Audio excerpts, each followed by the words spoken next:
Hi students, welcome back to learning journey.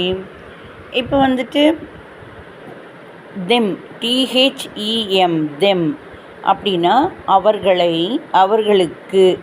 இப்போ கால் them, அவர்களை கூப்பிடு. ஒரு 5-6 பேர் வீட்டுக்கு வந்திருப்பாங்க.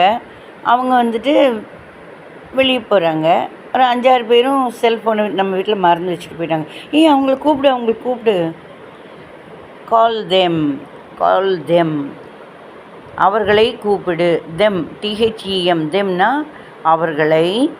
தெம், THEM, தெம்னா அவர்களுக்கு. Give them, give them. கூப்பிட்டியா? சரியா அவங்களுக்கு காதில் விழுகலையா? சரி, நீ போய் கொடு, அவங்களுக்கு போய் கொடு. Give them, give them these mobiles. இந்த மொபைல்களையெல்லாம், இந்த செல்ஃபோன்களையெல்லாம் அவங்கவுங்க அப்படியே விட்டுட்டு போயிட்டாங்க. அவங்களுக்கு போய் கொடு, அவங்களுக்கு. தெம்னா அவர்களை, அவர்களுக்கு. அவர்களை கூப்பிடு, கால் தெம். அவர்களுக்கு கொடு, give them, give them these cellphones. So them அப்படின்னா அவர்களை, அவர்களுக்கு.